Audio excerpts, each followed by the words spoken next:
نستعينه ونستهديه ونستغفره ونؤمن به ونتوكل عليه ونعوذ بالله من شرور أنفسنا وسيئات أعمالنا من يهده الله فلا مضل له ومن يضلل فلا هادي له أشهد أن لا إله إلا الله وحده لا شريك له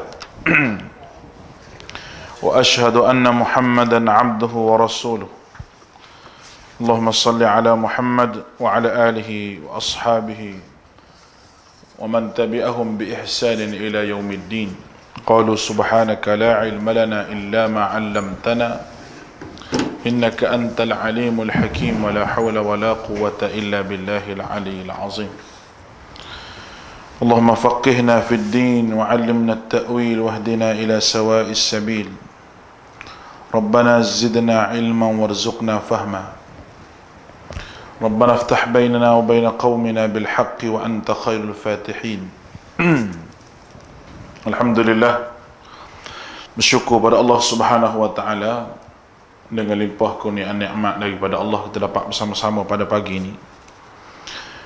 Setelah kita diberi kebenaran untuk meneruskan majlis dan kita berehat lama dengan sebab PKP, jadi kita bersyukur sangat pada Allah sebab kita boleh meneruskan lagi kuliah kita pada pagi ini dan kita berada pada tafsir surah Saba.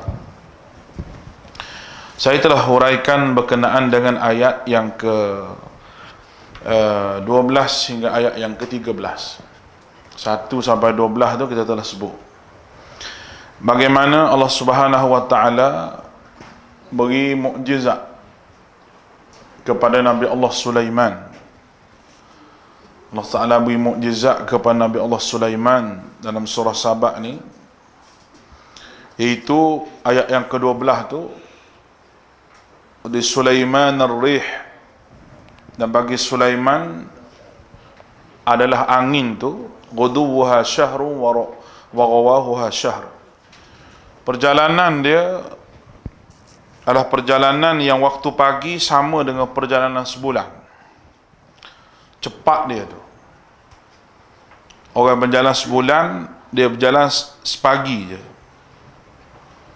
dengan menggunakan angin sebagai kenderaan. Ini mukjizat. Cuma jangan kita bayang macam cerita Aladdin pula. Cerita Aladdin yang budak-budak dah tengok tu dah, jalan dengan angin tu semua tu. Jangan kita bayang begitu, tapi lebih daripada tu lagi. Ya Allah Ta'ala anugerahkan kepada Nabi Allah Sulaiman. Perkataan rawah ni, iaitu melakukan pekerjaan di waktu petang. Tu asal makna dia. Maksudnya perjalanan petang bagi Nabi Allah Sulaiman sama dengan perjalanan pagi dia, di atas bantuan angin. Dan perjalanan dia tu amat laju. Perjalanan pergi dan balik, orang lain boleh pergi sebulan, balik sebulan, dia boleh sehari. Dia boleh sehari saja, tak sampai sehari lah. Masa dia tu Allah Subhanahu wa taala beri satu pagi je lah. Pagi maknanya perjalanan orang 2 bulan tu sepagi je dia, sekejap sahaja. Ni Allah Subhanahu wa taala beri mukjizat pada. Tu ayat yang ke-12. Kita telah bincang sebenarnya. Dan dia juga diberi sebagai wa arsalna lahu ainal qitr. Diberi tembaga. Tembaga tu cair. Cair pula, cair bukan cair tembaga yang sikit. Ain ni maknanya satu aliran. Ain ni satu aliran yang kita sebut sebagai mata air. Ain ni makna mata air. Tembaga boleh dicairkan. Dalam ayat ni, cair bermaksud, ain ni maksud dia mengalir. Banyak dia boleh cairkan tembaga. Nabi Daud, Allah Subhanahu Wa Taala bagi boleh lembutkan besi. Nabi Sulaiman, Allah Subhanahu Wa Taala bagi boleh cairkan tembaga. Besi dan tembaga ni benda yang amat penting untuk peperangan, untuk alatan perang. Wa minal jinni, dan sebahagian daripada jin bekerja di hadapan man ya'malu baina yadayhi bi'idni rabbih. bekerja di hadapan Nabi Sulaiman dengan izin daripada Allah Subhanahu Wa Taala. Yang pertama sekali, Allah Ta'ala tak bagi puja jin. Sebab jin ni pernah bekerja dengan manusia. Manusia rasa jin tu hebat, boleh beritahu benda gaib, padahal jin tak tahu apa pun. Jin tak tahu apa pun. Tapi sebab apa yang boleh jadi minta dengan jin? Dalam keadaan-keadaan tertentu, pergi minta dengan jin. Minta tolong jin. Sebagaimana yang orang duk pakai lah, duk bomoh sana, bomoh sini. Bomoh zaman lah pun dia tak pakai nama bomoh dah. Dukun dia tak pakai dah. Orang tak pergi kalau dukun ni. Orang kata syirik. Dia tukar nama jadi perubatan Islam. Tok bomoh pun tak panggil tok bomoh dah, orang panggil ustaz. Ustaz. Kadang-kadang bahasa Arab pun tak kerti. Quran pun kerti baca ayat dia tu, tapi orang panggil ustaz ni. Ini satu benda yang menyedihkan masyarakat yang ada pada hari ini. Kenapa? Kerana berkenaan kita dengan jin ni, memang wujud gangguan-gangguan jin ni, tapi dia ada kena cara dia. Dia ada sunnah Nabi SAW yang menyelesaikan masalah itu. Dia ada sunnah Nabi.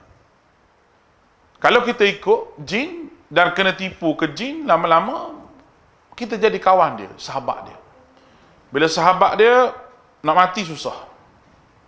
Bukan susah nak mati tu semua susah. Nyawa nak cabut daripada tubuh ni sakit lah. Tapi mati susah, nak mana mati kena ikut dia. Dan kita pun tak tahu di alam dia tu macam mana.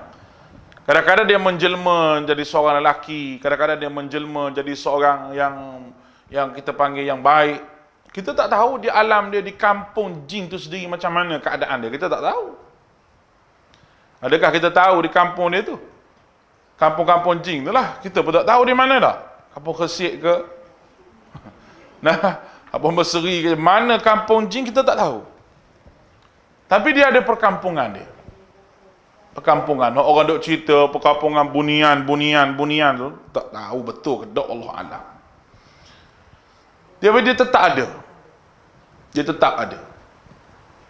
Kadang-kadang dengar suara. Mari bisik kata begini, kita pun dia ikut. Bila kita tanya, awak ni siapa? Saya ni lah. So, kerana awak duk amal gini, ada saya mari kat awak. Saya ni adalah wali tu, wali ni. Wali, macam-macam wali. Dia tipu kita. Ada orang yang sebelum pada ni, dia tak jadi bomoh. Tiba-tiba dia boleh jadi bomoh. Sebab apa? Ada anugerah. Dia kata ada anugerah yang Tuhan bagi pada dia. Jin tu mari dekat dia. Jin tu bagi tahu benda-benda gaib.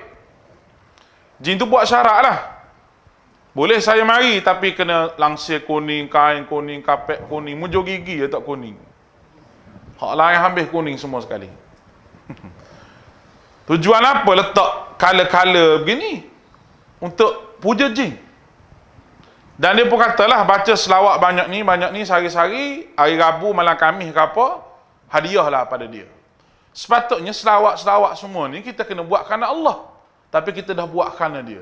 Itu juga syirik pada Allah Ta'ala. Walaupun dia baca dengan selawat. Itu kaedah yang perlu kita faham bagi masalah kita dengan jin ini. Dan ramai orang puja Nabi Sulaiman bab jin. Saya pun tak tahu sebab apa. Kenapa Nabi Sulaiman dikaitkan dengan jin, sedangkan ini merupakan mukjizat Allah Ta'ala kepada Nabi Sulaiman yang boleh membuat jin takut. Dan jin lepas tu tak takut dah ke dia. Baik. Ayat yang ke-13. Ya'lamuna lahu ma yasha'u min maharib wa tamathil wa jifanin kal jawab. وقذور الراسيات اعملوا آل داود شكرا وقليل من عبادي الشكور. Baik, kita tengok ayat nombor 13. Ya'maluna lahu ma yasha. Jin tu membuat untuk Nabi Sulaiman apa yang dikehendakinya. Golongan jin ni ikut arahan Nabi Sulaiman. Nabi Sulaiman suruh buat apa, dia buat. Kerana Allah. Pada masa tu. pada masa tu. Tak timbul lagi zaman hari ni beri salam ke Nabi Sulaiman, baca doa begini, jin takut. Tak timbul lagi. Sebab dia cerita lepas pada ni bila Nabi Sulaiman jin duk buat kerja, tengok buat kerja, Nabi Sulaiman mati tengah duduk atas singgasana. Mati tongkat duk gitu. Tongkat dia dimakan oleh anak-anak. Jatuh tongkat tu, oh jin kata mati dah. Kalau tahu aku tak buat kerja. Maknanya jin takut masa Nabi Sulaiman hidup. Nabi SAW pernah tangkap jin kan. Nabi kata, Nabi nak heret, nak letak di tiang Masjid Nabawi tu. Nabi heret-heret, Nabi kata, nasib baiklah aku teringat. Kalau aku tidak teringat bahawa kepada kawan aku Nabi Allah Sulaiman ni, kalau tidak aku ikat jin ni di batang ni supaya umat akan datang boleh tengok ni jin. Jin tu buat gangguan lah. Buat gangguan, Nabi heret dia nak ikat di tiang Masjid Nabawi tu. Tapi Nabi ingat bahawa ni rakyat macam rakyat Nabi Sulaiman lah ni. Kalau aku tak ingat kepada kawan aku Sulaiman ni, sahabat aku Nabi Sulaiman ni, aku ikat jin tu tengah tiang tu biar orang boleh tengok semua ni jin. Jin lah ni dia jin takut ke manusia lah ni. Sebab manusia tu hebat pada jin. Geleng kepala jin, Allah, jin kata. Teruk pada jin lagi orang. Perangai orang zaman lah ni. Jin buat gangguan, boleh ke tak? Boleh. Dalam cerita ni, para jin tu buat semua sekali apa yang Nabi Sulaiman nak. Dia buat, sebab dia takut. Mimmahariba, Allah Ta'ala sebut apa dia buat. Mimmahariba wa tamathil, dari gedung-gedung yang tinggi dan bentuk-bentuk. Mereka bina bilik-bilik yang besar, tempat-tempat ibadah. Kalimah maharib ni maknanya, maharib ni mihrab. Kita sebut mihrab tu. Maknanya dia buat satu tempat ibadah. Mihrab dijadikan oleh umat terdahulu untuk satu tempat ibadah. Kita pergi di masjid tu ada mihrab. Mihrab tu tempat kita ibadah. Dia panggil tempat kita berlawan dengan hawa nafsu. Dia buat bangunan yang tinggi, bilik yang besar. Dia boleh buat. Bagaimana saya cerita daripada tuan-tuan, benda ni wujud. Wujud. Apabila pasukan kaji bahagian geologi ni, dia kaji tiang istana yang ada serpihan tiang Istana Bilqis katanya di negeri Yaman. Negeri Yaman. Istana tu, tiang tu dibuat daripada batu marmar. Yang tidak ada batu marmar itu di atas muka bumi kecuali dalam laut, di lautan Atlantik. Dalam tu ada bukit, ada batu besar. Di situ asalnya batu tu. Teknologi apa dia guna? Tak ada guna jin masa tu. Laut mana pun jin pergi. Untuk ambil apa yang Nabi Sulaiman suruh pada ketika itu. Dan tamathil ni maknanya, asal maknanya tamathil ni suatu binaan yang serupa dengan manusia. Kita panggil patung. Masa tu patung tidak diharamkan lagi. Itu terjemahan yang pertama. Terjemahan yang kedua, yang lebih kita terima lagi, iaitu dia disuruh buat gubahan-gubahan yang berbentuk bunga, yang berbentuk daun, yang berbentuk pokok, macam-macam ukiran daripada batu-batu marmar untuk hiasan kepada Nabi Allah Sulaiman. Maknanya, istana Sulaiman tu penuh dengan hiasan-hiasan yang cantik. Siapa dia jom buat ni? Jin tu kan buat. Jin tu kan buat. Sebab tu kita tak terimalah patung-patung tu, kerana dalam Taurat sendiri pun ada pengharaman daripada patung, buat patung ni. Jadi kalau Nabi Sulaiman, kalau kita kata patung tu tidak dilarang pada waktu tu, maka Nabi Sulaiman pakai hukum daripada mana pula? Sedangkan undang-undang Taurat pun melarang buat patung menyerupai manusia, ataupun menyerupai manusia ataupun haiwan, tak boleh. patung kita letak dalam rumah. Dibuat daripada batu tu. Ada kadang-kadang patung kuda. Saya pernah pergi ke rumah orang kaya ni. Masuk rumah dia tu, patung saja. Singa duduk tepi tangga dua tu. Singa tu. Ada singa mulut luah lah rumah tu. Kita pun tengok patung singa, kata, pelihara singa dia ni. Singa pelihara tapi patung lah, tapi takut ke bini. Sebab bini tu garang pada singa lagi. Patung besar, pergi depan lagi dengan patung kudanya duduk gitu. Patung saja dalam rumah. Galeng kepala kita. Galeng kepala. Macam mana dia ni? Dia boleh hidup dalam keadaan gitu.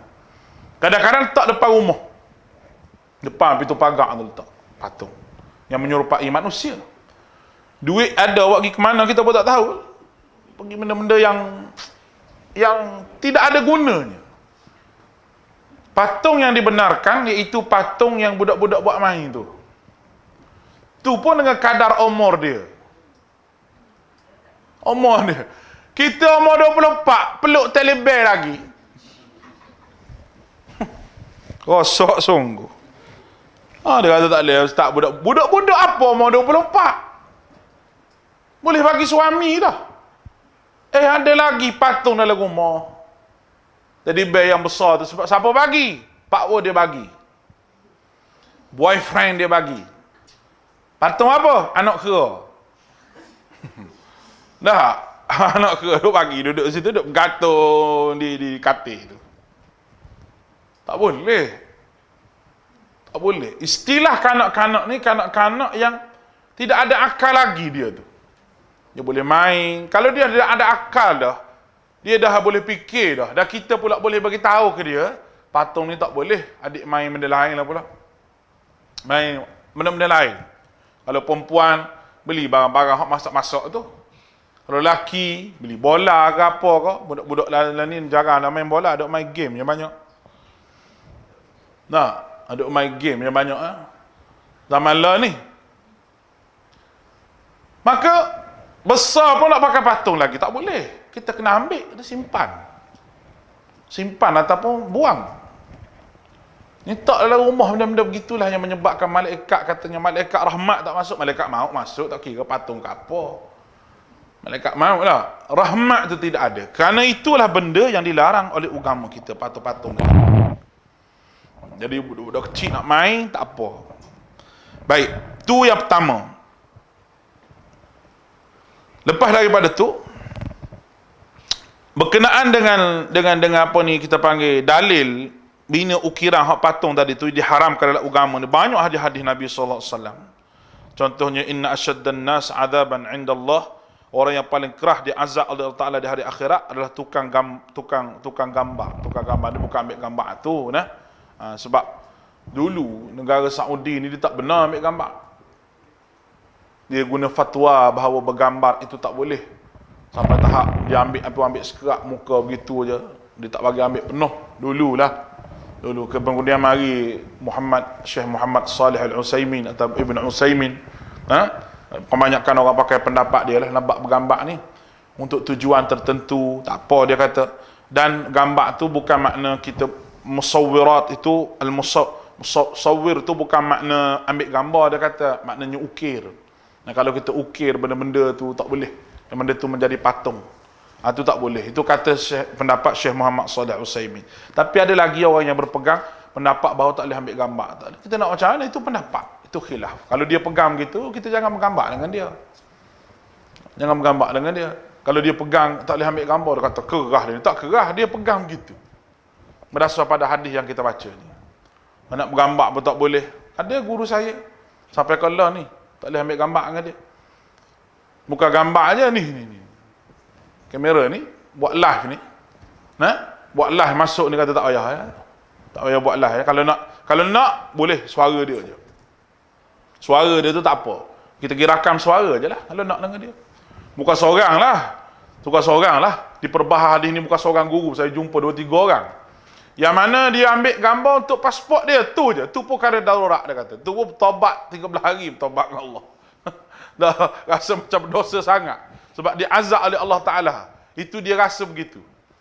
Sebab tu dia mari daripada aliran Deobendi pun ada. Aliran Deobendi yang berpegang tak boleh ambil gambar. Ada begitu. Ada aliran Deobendi yang berpegang tak apa dengan sebab-sebab yang tertentu. Dia ada manfaat dia, ada mudarat dia. Kalau kita saja nak ambil gambar nak tayang dalam Facebook tak payahlah. Nak buat apa? Orang perempuan zaman lah ni, anak-anak kita, cucu-cucu kita tu ambil gambar tayang dalam Facebook. Untuk apa? Dan kalau orang perempuan tak boleh buat begitu. Tak boleh orang perempuan saya saja nak tayang gambar dalam Facebook dengan tidak ada sebab, tak boleh. Tapi itulah yang berlaku zaman sekarang ni. Tak ada sebab, ada sebab tu dia tak kira. Dia kira nak letak gambar tu. Terutamanya orang jual produk. Produk pula produk kecantikan. Fair and lovely dia panggil. Nak ada iklan tu lah. Nak bagi muka cerah, muka apa, mestilah kena iklan muka dia. Jadi muka dia lah jadi iklan dalam tu. Tak boleh lah ustaz marketing cari rezeki boleh. Cari rezeki ni dengan cara yang Allah Taala suruh. Bukan cari rezeki dengan benda yang Allah Ta'ala haramkan. Baik. Wal jifanil kal jawab, dan piring-piring besar seperti kolam. Ini satu lagi. Kalimah jifan makna mangkuk yang besar. Makna takungan. Mangkuk takungan yang besar diletakkan makanan untuk bagi sedekah kepada masyarakat. Itu dah Tabari. Makanan yang bagi sedekah kepada masyarakat, dan makanan itu dikumpulkan dan boleh diambil oleh siapa saja yang dikehendaki. Istilah lah ni dia panggil food bank. Food bank dia panggil. Letak di masjid, letak di surau. Letak masjid, letak di surau. Dia panggil food bank dia panggil. Beli peti ais yang nampak cermin tu. Ada cermin tu tak? Peti ais besar tu, yang orang letak air tu. Masjid letak situ, bakat letak air, letak apa. Benda ni ada di Saudi banyak benda ni. Banyak orang letak air lah, air mineral. Air mineral, musim-musim panas ni okey sangat. Ataupun lah ni orang tak pakai peti tu dah, orang letak kowe dah.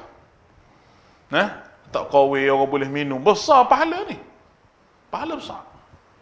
Beri minum orang ni pahala yang kita tak nampak lagi hari ni. Kita tak nampak lagi. Akhirat baru kita nampak pahala besarnya kita bagi minum kepada orang yang tengah dahaga. Apatah lagi apabila kita letak di situ, letak almari satu, letak gandumnya, letak Maggi-nya apa. Kalau kita bagi, siapa nak ambil? Siapa nak ambil? Tak. Letak di masjid. Saya nampak masjid di Perlis ni ada 2-3 masjid yang letak. Masjid Kampung Surau, ada. Jangan kita ada pula ambil gula tak ada di rumah, malah beli. Masjid. Tak jadi pula lah. Biar orang yang kita fikir kita dulu. Kita ni layak kena ambil tu. Kita ni layak kena ambil dengan apa yang kita ada tu. Dengan kemampuan kita. Jadi nak ambil tu pun rasa malu kalau tak layak. Tak layak rasa malu. Malu pada Allah Ta'ala kalau jenis orang pemalu. Kalau tak ada malu, ambil je. Dia kira ambil je. Jadi benda tu benda yang dibuat zaman Nabi Allah Sulaiman lagi. Tapi letaklah mangkuk piring yang besar. Letak dalam tu makanan. Orang boleh ambil semua makanan itu. Baik. Beri makan pada orang ni satu benda yang amat-amat banyak pahala. At'imut ta'am, Nabi kata beri makan kepada orang. Afsaus salam, sebarkanlah salam. Bukan kena tahlil apa pun. Dah. Ramai orang mari di sini. Tanya pelajar berapa orang banyak ni. Kita nak buat tahlil boleh tak? Kita buat mari makanan. Ya ilaha illallah. Ditanya sebaik dia jumpa Ustaz Izzat tak jumpa saya. Kalau jumpa saya kena dah. Dah, ada jumpa Ustaz Izzat, dia kata kami tak buat tahlil sini, kami ikut aturan undang-undang negeri Perlis ni. Undang-undang ulil amri, dia tak bagi. Buat-buat benda-benda begitu. Oh, tak apa. Tanya, nak bagi makanan tapi kena buat tahlil dulu. Jadi Tok Lebar ni dia buat macam Tok Sami. Pernah tengok Tok Sami? Tok Sami dia bagi pisang, bagi doyan, bagi doa sikit. Dia baca apa tak tahu surah apa, bunyinya gitu. Om bunyi gitu. Atau apa bagi ke dia banyak-banyak. Bagi tu, bagi ni, bagi macam-macam dia bagi. Jadi dia ingat orang agama ni mari situ. Orang agama ni serupa dengan agama lain. Tak. Kita kata biarlah kita lapar apa tak apalah. Tak buat tahlil tak apalah.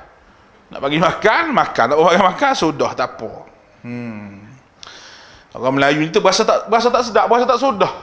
Orang kata bahasa tak sudah. Mari-mari makan, balik. Bahasa tak sudah gitu. Tak. Dia kena adalah sikit. Kul huwallah ke apa ke. Benda tu semua hasutan syaitan sebenarnya.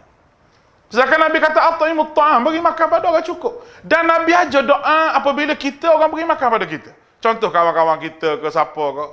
Lah, maklum kita jamu makan kita kata. Kita sebut Allahumma, ya Allah tolong beri makan. Allahumma ta'im kama ta'amana. Wasqi man saqana. Kena hafal doa ni. Allahumma ta'im, ya Allah beri makan kepada orang yang beri makan kepada aku, beri minum kepada orang yang beri minum kepada aku. Kita kata hari ni, depa ni sponsor ni kita hari ni. Kita kata Allahumma ta'im kama ta'amana. Wasqi man saqana. Apa payah doa gitu? Senangnya Nabi ajar. Tak payah ambil tasbih. Illallah. Tak payah. Dia suka buat benda yang Nabi tak buat. Benda yang tak ada nas. Sebab apa seronok tu? Sebab syaitan duk sekali. Amalan yang tidak diajar oleh Nabi, zayyana lahumus syaitanu a'malahum. Syaitan yang duk hias amalan tu supaya bagi elok, bagi cantik. Wa qudurir rasiyat, dan periuk yang tetap. Qudur makna bekah makanan yang lebih besar. Wal jifanil jifan tu besar dah, mangkuk tu, piring tu. Ni besar lagi, periuk yang besar. Allahu akbar. Disebut dalam tafsir bahawa Nabi Sulaiman ni memang Allah Ta'ala bagi ke dia jadi kerajaan yang mana dia tanggung makan rakyat. Hari ni kita cari kerja, nak cari makan pada kita, bantuan kerajaan mari jangan jarang. Sekejap mari bantuan tu, bantuan ni, bukan kerajaan bagi bulan-bulan. Kalau bagi bulan-bulan hak Jabatan Kebajikan Masyarakat bagi pun dia tak banyak. Dia kena cari ikut lain juga. Nabi Sulaiman ni makan rakyat dia, tanggung belaka semua. Sebab apa? Sebab kaki tangan dia banyak. Jin. Nampak ni? Kalau kerajaan hari ni boleh mengitah jin pun boleh jadi. Boleh jadi juga benda tu. Dia tak payah kering, tak payah apa. Kalau mengitah jin ni bahasa senang juga tak? Bahasa mudah juga, tak payah kering, tak payah jin yang ambil. Jin dia boleh besar, dia boleh kecil, dia boleh halus, dia boleh tinggi. Nak naik tinggi-tinggi tu, nak bersih menara KLCC tu pakai tangan dia je. Kalau boleh bekerja guna jin. Tapi Allah Ta'ala tak bagi. Allah bagi ke Nabi Sulaiman sahaja. Tapi susah juga kalau Allah Ta'ala boleh guna jin kita semua ni untuk jadi rakyat kita, susah juga. Kita lari laju-laju highway, sedar-sedar mari surat saman di rumah. Polis trafik daripada kalangan jin. Kita mana nampak. Duduk tengok jalan tu, pop, dia ambil gambar. Sedar-sedar atas surat depan rumah kita. Bila pula mana dia tahu? Oh, polis trafik jin, sarjan daripada kalangan polis trafik. Susah lagi. Jadi Allah Ta'ala bagi ke Nabi Sulaiman, dia tanggung rakyat dia dan dia bersedekah tanda kesyukuran. Berdasar pada ayat i'malu ala Dawud syukra. Bekerjalah hai keluarga Daud dan dalam keadaan bersyukur. Allah. Nabi Daud, Nabi Sulaiman disuruh untuk bersyukur, disuruh untuk melakukan sedekah, tanda kesyukuran di atas nikmat yang Allah Ta'ala bagi kepada dia. Baik. Di sini ada benda yang kita boleh sebut. Pentingnya apabila kita mendapat satu nikmat daripada Allah Ta'ala, tanda kita bersyukur dengan nikmat tu kita bersedekah. Bersedekah. Orang nampak nikmat ni kadang-kadang, nikmat ni orang nampak duit saja. Lupa nikmat keadaan. Keadaan tenang, duduk relax, boleh makan. Tu nikmat tu. Boleh mari mengaji. Sibuk mesyuarat, meeting apa, mengaji tak tinggal.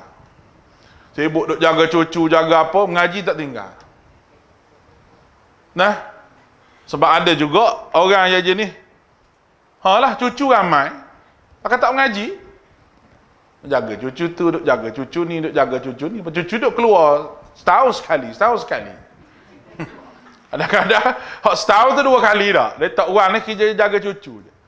Masa muda kerja jaga anak, masa tua kerja jaga cucu. Masa mengaji tak ada, mati dengan begitulah sekali. Mati dengan jaga cucu saja. Mengaji tak ada. Sibuk macam mana cucu banyak mana pun, ada waktu kita mengaji. Itu tanda kita bersyukur dengan nikmat yang Allah Ta'ala beri kepada kita. Itu nikmat kelapangan. Lapang ni satu benda yang cukup nikmat Tuhan bagi. Sungguh. Ada orang hiduplah keadaan serabut, kusuk keadaan dia, lemah diri dia. Tapi ada orang hiduplah keadaan tenang. Tenang tu nikmat Allah Ta'ala bagi, tak boleh dibeli. Mana-mana orang tak boleh beli tenang. Tak ada jual di market ke apa ke bahasa serabut, nak pergi beli boleh RM2 supaya tenang. Tak tenang juga. Cara bersyukur ni dalam ayat ni sedekah. Cara syukur sedekah. Tenang, ketenangan yang hadir bila kita bersedekah, bersyukur dengan nikmat Allah Ta'ala bagi. Nabi Daud, Nabi Sulaiman bersyukur nikmat segala-gala Tuhan bagi. Dia berkhidmat pada manusia, dia sedekah pada manusia. Allahu Akbar. Macam saya sebutlah seorang jutawan tu, saya baca buku dia. Allah, Masya Allah, dia kerja kutip sampah lah sekali jadi jutawan. Ada seorang kata, mu ni kerja gini ni, Allah, kesian pada kamu. Ada seorang bocik, mu tolong jual tanah aku, dia kata. Jual tanah. Kawan tu dia pergi campaign, kawan tu jadi broker tanah dia panggil tak. Lah sekali kaya. Mula-mula dia dapat tu 5,000. Dia dapat 5,000, mula-mula tu dia sedekah, tuan-tuan, dia sedekah. Duit dia tu 3,000, belanja 2,000 saja. Dalam keadaan dia tak pernah pegang duit dalam tangan 5,000. Dia dapat 5,000 keuntungan jual tanah. Dia sedekah 3,000, belanja 2,000. Allah. Kalau kita sedekah RM50 dah. tak pernah dapat 5,000 ni. Tak pernah dapat. Tiba-tiba dapat 5,000. Kita nak buat macam mana? Benda yang kita tak pernah dapat, tiba-tiba kita dapat. Ya Rabbi. Tapi dia sedekah 3,000. Kita dapat untung banyak-banyak ni, sedekah bolehlah RM100 buat makan masjid apa. Nah, adakah kita tidak disoal oleh Allah Subhanahu Wa Taala? Jadi kita akan disoal oleh Allah Subhanahu Wa Taala kalau kita tidak bersyukur. Maka dalam ucapan syukur yang boleh kita ambil pada ayat ni, bukan sebut alhamdulillah saja, tidak. Orang sebut alhamdulillah, syukur. Bukan itu saja. Tetapi syukur di sini adalah kita kena taat kepada Allah Subhanahu Wa Taala, gunakan pemberian yang Allah Taala beri kepada kita untuk kebaikan manusia. Bukan ucap alhamdulillah saja, tapi gunakan kebaikan yang Allah Taala kurniakan kepada kita untuk kebaikan maslahah manusia. Wa qalilun min ibadiyasy syakur. Sikit sahaja yang bersyukur berterima kasih. Allahu Akbar. Allah Ta'ala sebut sikit je hak bersyukur. Apa makna syukur-syukur ni? Kalau kita sebut syukur ni, apa makna je? Ibnu Qayyim sebut, asyukru yakuna bil qalb. Syukur itu dengan hati. Khudu'an wastikanah. Tunduk dan merasa tenang.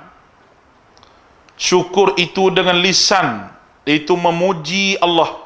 Syukur dengan anggota badan, mentaati perintah Allah. Itu kata Ibnu Qayyim. Yang pertama sekali dia kata, syukur dengan hati, tunduk dan rasa tenang, tak gelabah bila Allah Ta'ala bagi satu perkara. Istilah orang Melayu kita ni, bismillah, dapat duit banyak, orang panggil gelap mata. Gelap mata tahu? Gelap mata makna duit, tak pernah duit banyak, tiba-tiba dapat duit banyak. Oh, rasa nak buat semua. Rasa nak beli habis. Tak biasa dapat duit banyak. Ada mari 1 juta, Allah. Nak buat apa ni?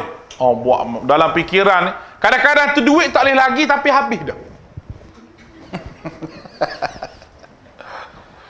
Orang duk berniaga tak? Berniaga utuh bayar dia duduk utuh, duk kira utuh 100,000 nak beli tu, nak beli ni. Dalam fikiran ni, duit habis dah.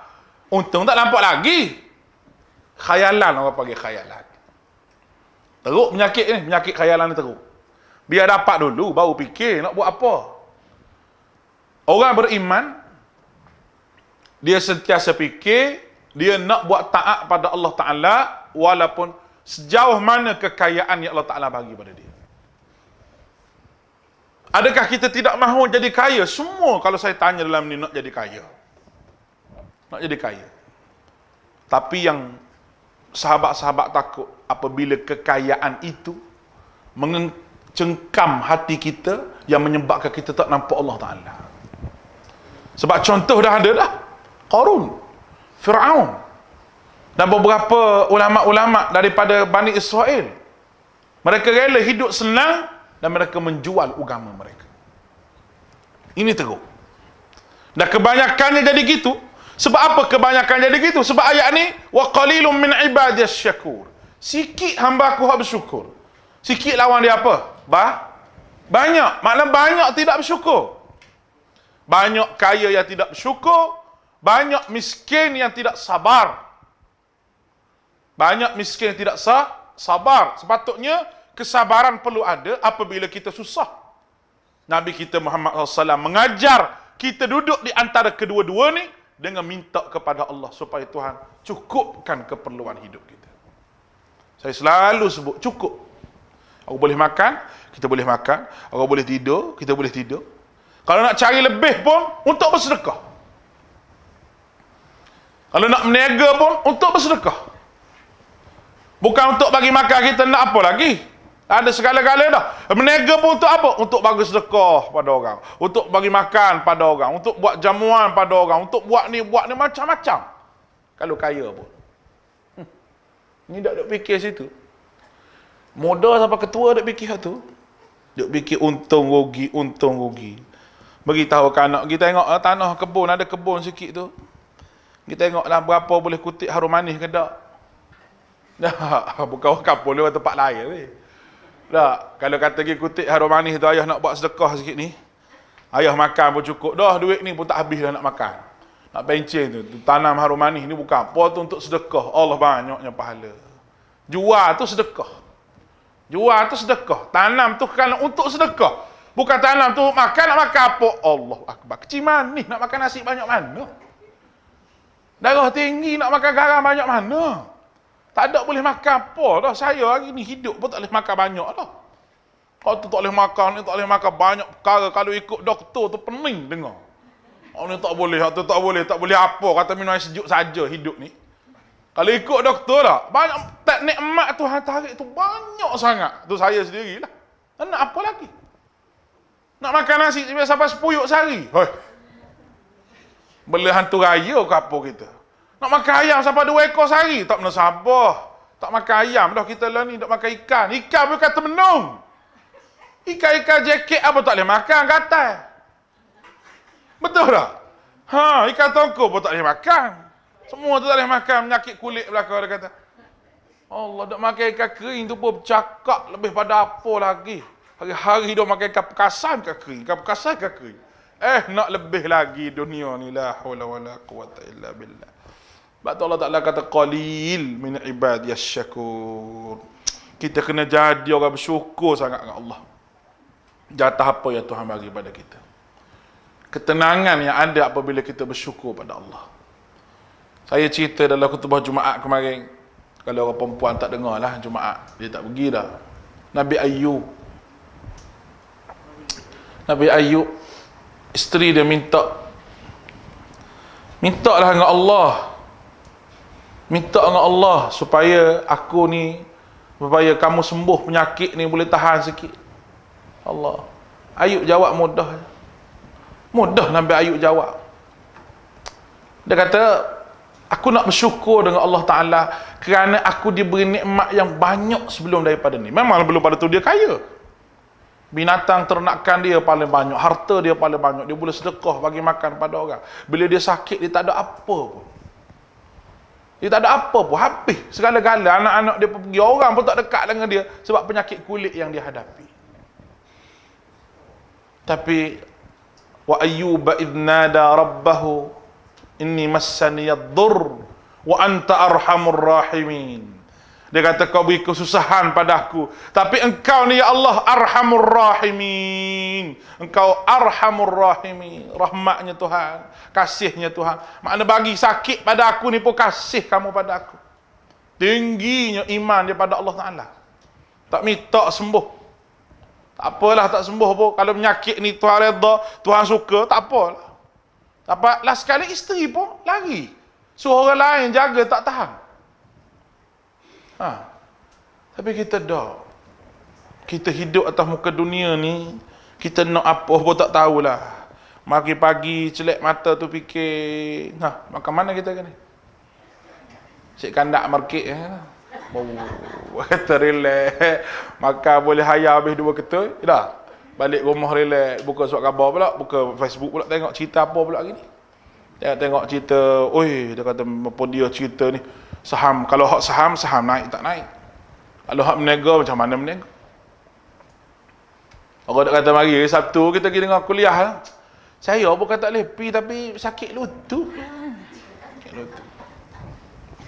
Saya bukan tak boleh pergi, tak boleh duduk lama-lama. Tak boleh duduk lama-lama. Tak boleh duduk lama-lama.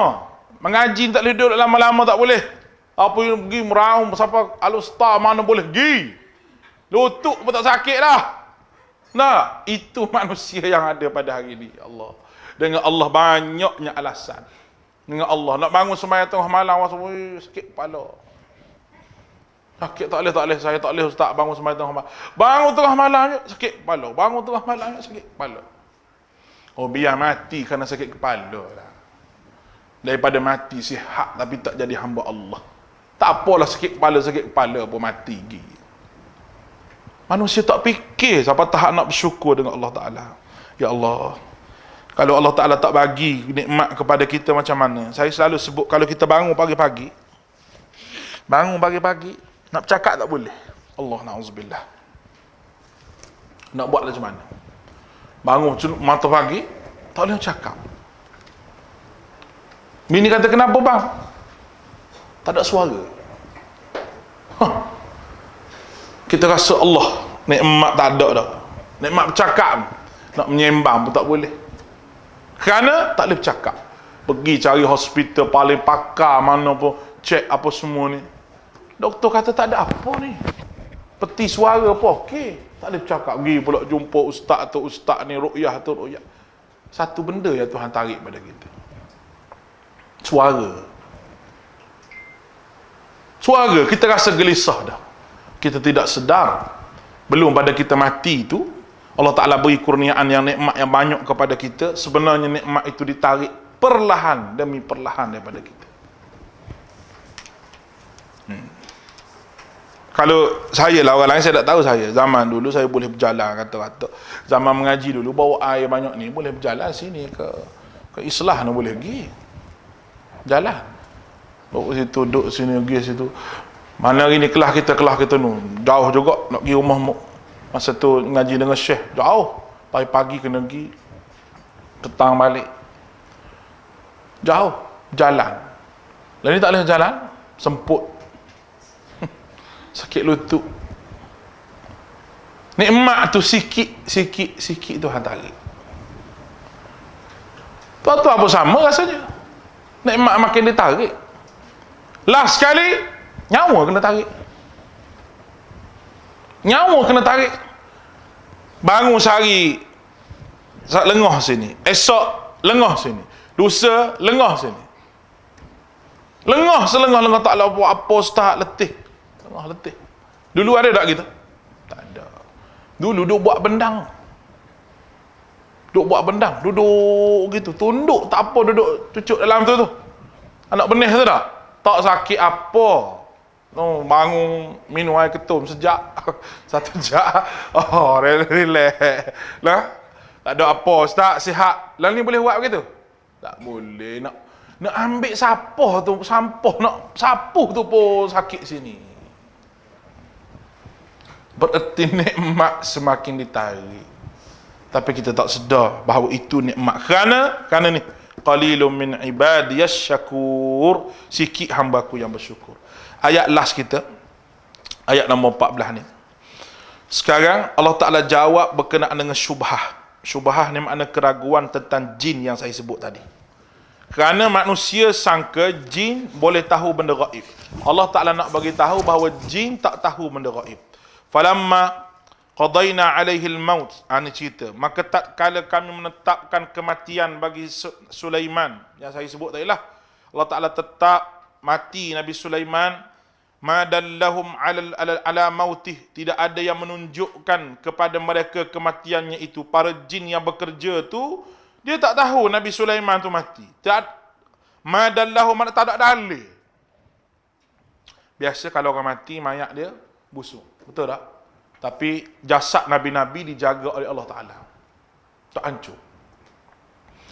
Pernah satu cerita, orang nak curi jasad Nabi Muhammad kan, di Madinah tu, zaman khalifah mana saya lupa dah. Dia gali terowong kat bawah tanah tu, dekat nak sampai. Raja tu bermimpi macam mana tau, orang-orang nak ambil jasad Nabi SAW. Lalu berjaya ditangkap orang tu. Sebab jasad Nabi-Nabi ni dah orang mati syahid, dia tidak akan hancur. Orang mati syahid pun begitu. Orang mati syahid dikuburkan bersama dengan kain-kain dan darah-darah dia. Kerana darah itu akan bau syurga, akan bau kasturi di hadapan Allah, dan menjadi saksi bahawa dia mati untuk Allah Ta'ala. Baik. Dia tak ada dalil mati ni. Tak nampak Nabi Sulaiman mati. Illa dabbatul ardi ta'kulu min sa'ata. Kecuali anak-anak yang makan tongkatnya. Anak-anak yang makan tongkat tu, jatuh Nabi Sulaiman, baru tahu. Anak-anak ni dia panggil sebagai dabbatul ard, kerana dia yang melata di atas muka bumi, dia makan benda-benda yang ada atas muka bumi ni. Bukan salah anak-anak pun, memang makanan dia pun. Ya, tak ada kaitan pun kita kata salah anak-anak ni. Tak ada, kena makanan dia. Dan barulah tahu bahawa mati Nabi Sulaiman. Daripada cerita ni menunjukkan bahawa jin tidak tahu benda gaib. Kalau jin tahu benda gaib, bermakna dia tahu Nabi Sulaiman tu mati. Nescaya apa sahaja yang disebut oleh jin berkaitan dengan benda gaib, kita tak usah percaya. Tak payah percaya. Terutamanya bila orang masuk hantu. Ramai orang yang masuk hantu ni, duk cakap gitu, orang berubat ni tanya dia, mari daripada mana ni? Dia kata, mari sinilah, gini, saya ni tak suka dia ni, saya ni duduk dekat dengan rumah dia. Rumah kat mana? Rumah dia sebelah sini sikit. Rumah dia warna sekian. Dia sebut jin tu. Dia nak suruh kita bergaduh dengan jiran ni. Kita dah ada dah sikit-sikit bergaduh dengan jiran tu. Dia tu pelera kucing tu berok rumah kita. Nah, ada dah sikit-sikit nak marah ni pada jiran ni. Dia kata begitu, rupanya saya sakit ni sebab ni. Jin tu menipu. Oleh kerana bomoh tu panggil jin tu supaya masuk dalam tubuh kawan tu. Dia bukan semua boleh panggil masuk dalam tubuh ni, ada yang tak boleh masuk. Bila orang tu sendiri kuat, jin dapat menguasai fikiran kita apabila kita tidak kuat. Bila kita duduk baca selalu ayat kursi, baca zikir pagi petang, insya-Allah jin tak masuk. InsyaAllah jin tak akan masuk. Tapi kalau kita lalai daripada Allah SWT, kita banyak buat macam-macam lah benda yang boleh lupa kita. Bila lupa pada Allah je, jin masuk. Bila jin masuk, dia kawal otak kita. Sampai tahap paling tinggi, dia tak sedar. Dia merapu, duk kata begitu, begini. Lepas tu panggil lah ustaz ke siapa ke, panggil. Lepas tu dia pun sebutlah, saya mari daripada sini. Ustaz tu pula kita tanya dia pula satu hal juga. Orang duk berubat tu kita tanya dia mari daripada mana. Tak perlu tanya. Bagi tahu dia keluar. Fakhruj minha innaka rajim wa innaka la'natu ila yaumiddin. Ayat Quran. Keluar. Innaka rajim, kamu akan direjam. Kalau kamu kafir dan kamu akan dilaknat di Allah Subhanahu Wa Taala, keluar, ni bukan tempat kamu. Dia akan keluarlah sekali. Macam mana cara ustaz? Tak ada cara apa, baca Quran banyak-banyak. Yakin, baca Quran, baca Quran, baca Quran. Nabi kata baca suratul Baqarah dalam rumah kita, jin tak masuk. Baca. Tak perlu orang baca, baca sendiri. Sebab tu saya kata semua kita ni boleh jadi ubat. Semua kita boleh jadi. Dengan syarat kita kena istiqamah mengamalkan ayat-ayat tu. Boleh insya-Allah. Boleh. Kalau suami sakit, isteri baca. Kalau isteri sakit, suami baca. Suami baca. Tapi baca tu, orang kata, kalau baca tu ustaz ada ujian. Memanglah ada ujian. Sakit tu pula ujian. Sakit tu pun ujian. Kita kena lawan, kena lawan.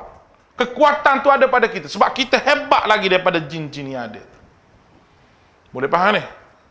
Tu. Jadi, jangan kita percayalah. Jumpa kawan tu cakap ni, ustaz ni orang buat lah apa, tak payah. Tu tak payah percaya. Kadang-kadang kena tipu ke jin tu. Saya kesian tengok orang kena tipu ke jin ni. Kesian. Sebab benda tak nampak. Dia boleh kata kawan ni. Sebab dia pun tak nampak. Ni, ayat ni jin tak tahu benda gaib. Tapi seolah-olah macam kita percaya bila jin tu sebut benda gaib. Masalah dalaman yang kita hadapi. Masalah dalaman yang kita hadapi. Kita kena banyak berzikir, insya-Allah. Ni berzikir malah menyanyi nak. Nyanyi duk saya saja sambil-sambil goreng ikan. Tak ada apa. Tak. Sambil-sambil duk basuh mop-mop lantai tu, duk menyanyi lagu lama-lama. Malamku bermimpi, lagu Saloma tu. Tak, duk menyanyi lagi, tua-tua pun menyanyi lagi. Orang duk tengok Quran ni duk menyanyi. Kalau budak-budak menyanyi, mana sabar budak-budak. Dia orang tua pun duk menyanyi juga. Saya ada satu majlis saya pergi tu, saya ingat lagi. Sampai aku tak lalu nak makan. Orang tua mana tahu tak tahu lah. Menyanyi karaoke. Tempat ni. Kenduri. Dia punya menyanyi sampai cabut gigi palsu. Allah, sampai hari ni saya ingat lagi cerita tu. Seronok menyanyi Pak Ji. Jatuh gigi palsu. Tapi tak malu, dia tak malu. Menyanyi, berjoget situ. Perempuan. Kata la hawla wala quwata illa billah. Saya letak nasi tu, saya bubuh. Letak separuh nasi tu, saya tak makan.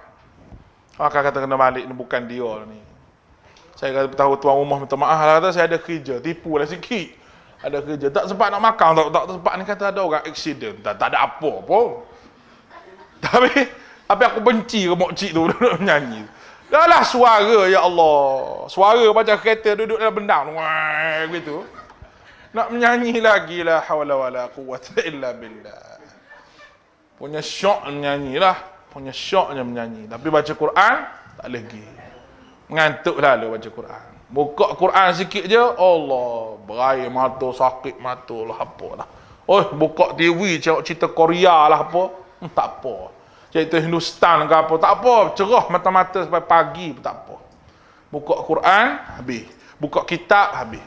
Mana nak pergi kalau Allah Ta'ala ambil nyawa kita daripada masa tu? Nak jawab apa daripada Allah Ta'ala?